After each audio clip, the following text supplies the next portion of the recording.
Hello everyone, চলে এসেছি নতুন একটা ভিডিও নিয়ে। নতুন ভিডিও মানে আবার একটা নতুনত্ব একটা ইন্টারেস্টিং ভিডিও। তা একরকম ভিডিও তো রোজই একদমই ইচ্ছা করে না, তো ভাবলাম আজকে একটু আলাদা ইন্টারেস্টিং অন্যরকম ভিডিও। ইন্টারেস্টিং মানে হচ্ছে গিয়ে চলো দেখতে দেখতেই বুঝতে পারবে, তাহলে দেখতে থাকো আমার ভিডিওটা। আর আমার ভিডিওটা ভালো লাগলে অবশ্যই একটা লাইক করে দিয়ে যান, লাইক করে দিও। আর যারা এখনও পর্যন্ত আমার চ্যানেলটাকে সাবস্ক্রাইব করেনি প্লিজ সাবস্ক্রাইব করে দিও আমার ভিডিওটা ভালো লাগলে। তো চলো আজকে ভিডিওতে কী হতে চলেছে সেটা দেখতে থাকো। আর একটা কথা, ভিডিওটা শুরু করার আগে একটা জিনিস দেখিয়ে, কালকে না আমার বিশাল বড় একটা ক্ষতি হয়ে গেছে। ক্ষতি মানে এটা হচ্ছে এমনই ক্ষতি যেটার জন্য কী করে বোঝাবো, চলো দেখিয়ে দিই, দেখলে বুঝতে পারবে কীরকম ক্ষতি হয়েছে আমার। কি কালকে একটা বিশাল বড় ক্ষতি হয়ে গেছে, দেখো তোমাদের সাথে আমি সব কিছু শেয়ার করি, তাই এটা শেয়ার না করলেই নয়, এটা তো শেয়ার করতেই হয়। মানে এখন আমার ঘরের খুঁটিনাটি জিনিস তোমাদের সাথে শেয়ার করে সেটা দেখাই। কালকে রাত্রিবেলায় তোমরা তো জানো যে রাতে আমি প্রত্যেক দিনই সন্ধ্যেবেলার দিকে মেয়েকে পড়াতে বসি, একটু পড়াতে বসেছিলাম। সেই সময় পড়াতে থাকো হঠাৎ করে আমার চশমাটা, যেটা ছাড়া আমি একদম অন্ধ, মানে আমি সত্যি চোখে একটুখানি ডিস্টার্ব আছে, প্রবলেম আছে। চশমা ছাড়া আমি লেখাগুলো স্পষ্ট বুঝতে পারি না, আমার প্রবলেম আছে। সেখানে হট করে পড়াতে আমার কাজটা না পড়াচ্ছিলাম, পড়াতে হট করে কাজটা খুলে পড়ে যায়। আমি দেখাতে পারছি কিনা দেখো, এই দেখো এখান থেকে ভেঙে গেছে কাজটা। এই বুঝতে পারলে যে কত বড় ক্ষতি এটা। চশমা ছাড়া আমার একদিন পারলে যে আমার কত বড় একটা ক্ষতি হয়ে গেছে। চশমা ছাড়া তো আর একদিন তো চলা যায় না। চশমা ছাড়া এডিটিংটা করবো কী করে, সত্যি লেখাগুলো টাইপ করতে পারছে না, এটা একটা বিশাল বড় প্রবলেম হয়ে দাঁড়িয়েছে। তা যাই হোক, দেখি এটা কবে ঠিক করাতে পারি, কবে যেতে হবে। এটা আমি এখান থেকে করাইনি, আমি করিয়েছিলাম হচ্ছে কি আমাদের বাপের বাড়ি খড়দার ওখান থেকে। তো আমাকে যেতে হবে ওখানে, আমি দোকানেই নিয়ে যাবো, চশমার দোকানে। আমি কিন্তু এটা বেশি দিন হয়নি বানিয়েছি, বেশ ভালো টাকা দিয়ে করিয়েছিলাম, খরচা করে যে একটু অনেক দিন যাবে, হলো না। মানুষ যেটা ভালোভাবে চিন্তা করে সেটা সবসময় হয় না, কী আর করা যাবে, এরকমই হয়। দেখা যায় এই চশমা ছাড়া তো আমার চলে না, এটা যে করেই হোক তাড়াতাড়ি ঠিক করাতে হবে। আর হ্যাঁ, আমার আগের যে চশমাটা সেটা আমি দেখে এইটা আমার আগের চশমা, এটাও ভেঙে গেছে। এটা হচ্ছে সেই আমার আগের চশমা, যেটার পর আমি এটা বানিয়েছিলাম। এটা কত পাওয়ারটাও আমার অনেক বেড়ে গেছে। মাঝে মাঝে চোখের ডাক্তারটা অবশ্যই মাঝে মাঝে দেখানো উচিত, যেটা বুঝতে পারলাম। তা এখন ইদানিং কদিন ধরে, মানে কদিন মানে কালকে কথা বলছি, কালকে যেটা ঘটেছে তারপর থেকে আমি এটা দিয়ে কাজ চালাচ্ছি কোনো রকম, পরে দেখাচ্ছি। দেখো তো ভালো লাগছে আমার এই চশমাটা, এটা কেমন লাগছে, এটা কি সুন্দর এটার থেকে, এটা করে কেমন লাগছে, মুখে মুখে ছোটো লাগছে না বড় লাগছে, অবশ্যই জানি কমেন্টে ভালো লাগছে কিনা। এরকম যদি ভালো লাগে তাহলে এই ধরনেরই নেবো। আমি তো গোলটা এখন চলেছে বলে গোল মডেলটা নিয়েছি, কিন্তু এটা যদি ভালো লাগে এটা নিয়ে, কিন্তু এটা একটুখানি অনেকদিন পড়ি না, যখন আবছা হয়েছে, কিন্তু এটা দিয়ে কাজ চালানোর মতো চলে এটাও ফাটা। এটাও তো চলো, এটা তো গেল একটা চশমার ব্যাপারে, এটা একদমই আলাদা একটা প্রসঙ্গ, তোমার একটু শেয়ার করে নিলাম যে এই ব্যাপারটা আমার সাথে ঘটেছে। তার মেন ব্যাপারে আসা যায়, আগে বলবো এই যে দেখো বাইরে কিন্তু প্রচুর বৃষ্টি হচ্ছিলো, এখন তো বৃষ্টিটা কমেছে। তোমাদের ওখানে বৃষ্টি কী হচ্ছে জানি অবশ্যই। ওয়েদারটা বেশ ভালো, কারণ রথযাত্রা আর বৃষ্টি হবে এটা করতে পারে না, রথযাত্রাতে বৃষ্টি অবশ্যই হবে। তো চলে আসি, আজকেই করবো হচ্ছে গিয়ে মুখে ঘরোয়াভাবে ফেস প্যাক তৈরি করবো। আর আমি দেখাবো যে আমি বাড়িতে কীভাবে নিজের মুখটা একটা ফেস প্যাক বানাই, যেটা বানিয়ে আমি মুখে লাগাই, কীভাবে নিজের মুখে পরিচর্যা করি, কীভাবে যত্ন নিই, সেটা তোমাদের সাথে একটু। তা চলো, নিয়ে নিলাম বেসন, আর নেব হচ্ছে একটু গোলাপ জল নেব, আর লাগবে হচ্ছে গিয়ে হানি, মানে মধুটা, হানি লাগবে, আর লাগবে হচ্ছে গোলাপ জল, আর লাগবে একটু কফি, ঘরে ছিল কফি লাগবে, আর কিছু লাগবে না, এই দিয়েই করবো। চলো দেখতে থাকবো। তো প্রথমে দিয়ে দেবো একটু কফি,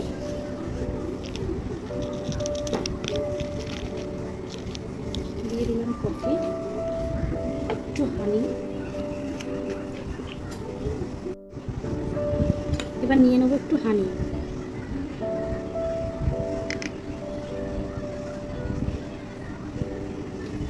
দেখতে পাচ্ছ হানিটা দিয়ে দিই, একটু হানি দেবো একটু গোলাপ জল,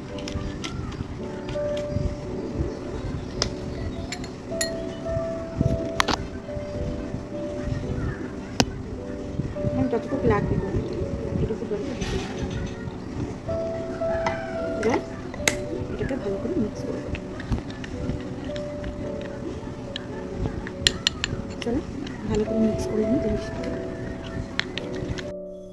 দেখো এটা তৈরি হয়ে গেছে প্যাকটা। এর মধ্যে দিয়েছি বেসন, কফি, হানি আর গোলাপ জল।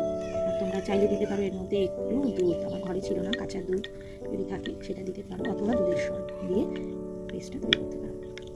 চলো, করা হয়ে গেছে, এবার আমি মুখে অ্যাপ্লাই করার টাইম এসেছে। চলো মুখে অ্যাপ্লাই করি, একে একে কীরকম ফল পাই থেকে। এই পেস্টটা তৈরি করে নিয়েছি, ফেস প্যাকটা। এবার মুখে লাগাবো। মুখে লাগাতে গেলে কী করতে হবে? আগে করতে হবে চুলটাকে ভালো করে আটকে নিতে হবে। এরকম একটা ক্লিপ দিয়ে বাড়িতে থাকলে চুলটাকে আটকে নেবে। নেওয়ার পর মুখটা মধ্যে বা ফেস প্যাকটা লাগাবো। তো বন্ধুরা, কিভাবে ফেস প্যাক বানাতে হবে সেটা তো তোমরা দেখেই নিলে, আমি জানি অনেকেই জানে, তবু আমি আমারটা তোমাদের সাথে শেয়ার করলাম। তা এখন মুখে অ্যাপ্লাই করে নিচ্ছি। এবার মুখে মেখে অন্তত 10 মিনিট তো তোমাকে ওয়েট করতেই হবে। আর আমি এখানে মুখে ভালো করে মেখে নিচ্ছি, শুধু চোখের ওই 2 জায়গায় একটুখানি ফাঁকা রেখেছি, ওই জায়গাটায় তো ফেস প্যাক লাগানো উচিত না, তো আমি ওখানে লাগাইনি এবং ভালো করে মুখে যেখানে যেখানে লাগানোর কথা আমি লাগিয়ে নিলাম। লাগিয়ে এবার 10 মিনিটের জন্য ওয়েট করব। এদিকে দেখো, ওখানে বলছিলাম মুখে মাখতে মাখতে যে কারেন্ট চলে গেছে। এখন কারেন্ট থাকলে হয়তো পাখার তলায় বসলে তাড়াতাড়ি শুকিয়ে যেত। এদিকে মেয়ে এসে বদমাশি করছে, মুখের মধ্যে ফু দিয়ে যাচ্ছে যাতে তাড়াতাড়ি শুকিয়ে যায়। তা আমিও এখানে একটু বদমাশি করেই নিলাম, কি করা যাবে, মেয়ে আর মা মিলে এই তো করি। আর কি মারছিলাম ওর সাথে, আর ও দেখছিল আর হাসছিল। ও পাশে বসে বসে আমার সাথে খালি কি মেরে যায়। তাই এই আয়নাটা নিয়ে এলাম। এটা না আমি পুরী থেকে কিনেছিলাম। না না না, পুরী না, এটা আমার দীঘা থেকে কেনা আয়নাটা। বহু বছর আগের, বহু বছর মানে বিয়ের পর পর গেছিলাম যখন, তখন মেয়ে হয়নি, তখনের কেনা। তাই এবার এখানে একটা টিস্যু নিয়ে এসে এবার মুখটাকে ভালো করে ক্লিন করে নিচ্ছি।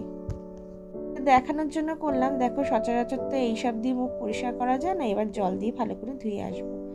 ধুয়ে আসার পর এবার এই যে মুখটা ভালো করে মুছে নিচ্ছি, কারণ জল দিয়ে ভালো। মুখটা কিন্তু অনেকটা পরিষ্কার হয়ে গেছে।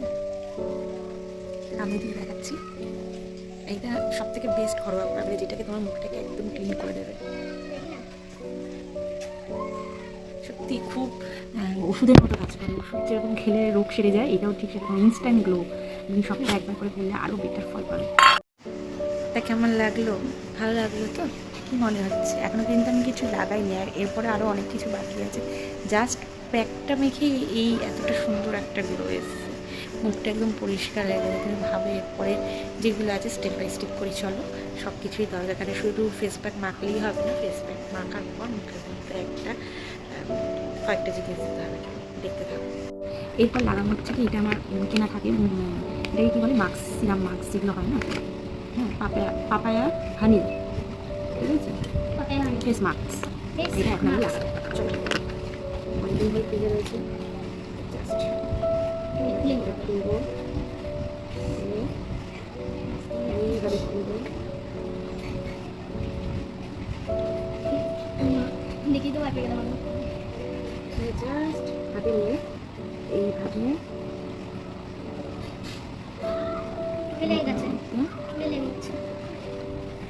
তো এটা হচ্ছে একটা ফেস মাস্ক, যেটা আমি মুখটা ধুয়ে এসে এটা লাগিয়ে নিলাম ভালো করে। এটা আমার ফ্রিজে রাখা থাকে। তো একটু ওয়েট করছি, এটা প্রায় 5 মিনিটের মতো একটু রাখবো, রেখে এটাকে তুলে নেব। এই ফেস মাস্কগুলো আনলে না অন্তত 2বার তো কি 3বার ইউজই করা যায়। এটার মধ্যে যে পরিমাণে সিরাম থাকে না, মানে 2 থেকে 3বার কিন্তু ইউজ করাই যায়।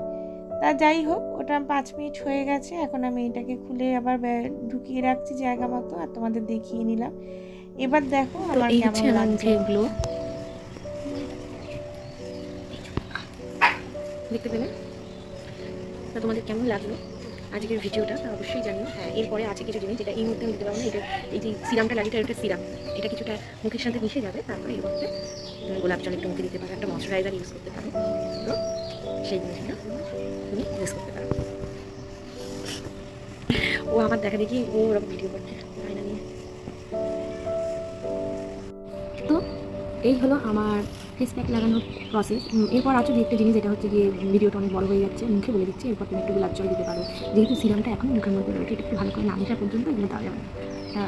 তুমি এরপর দিতে পারো হচ্ছে গিয়ে গোলাপ জল দিতে পারো, টোনার দিতে পারো, একটু ময়শ্চারাইজার ইউজ করতে পারো, তাহলে জিনিসটা একদম কমপ্লিট হবে। তো চলো, আর বেশি কথা না বাড়িয়ে আমি ভিডিওটা এখানেই শেষ করছি। আর আমার ভিডিওটা তোমাদের কেমন লাগলো অবশ্যই তোমরা জানিও। যদি তোমার আমার ভিডিওটা কোনো উপকারী লেগে থাকে তাহলে অবশ্যই কমেন্টে জানিও। আর তোমরাও ঘরে এইভাবে করো, দেখবে ঠিক একটা রেজাল্ট পাবেই পাবে। বাইরের জিনিস কিনে করা আর একটা ঘরে বানিয়ে করার মধ্যে অনেক তফাৎ। ঘরোয়া উপায় যেটা করা যায়। আজকে ভিডিওটা আমি এই পর্যন্ত রাখছি, দেখাবে নতুন একটা ভিডিওতে। আর আমার বন্ধুরা যে যেখানে আছো সুস্থ থেকো, ভালো থেকো। আর আমার ভিডিওটা ভালো লাগলে অবশ্যই একটা লাইক কমেন্ট শেয়ার করে দিও। যদি তোমাদের উপকারে লেগে থাকে তাহলে অবশ্যই একটা কমেন্ট করো। আর চলো, ততক্ষণের জন্য টাটা, লাভ ইউ।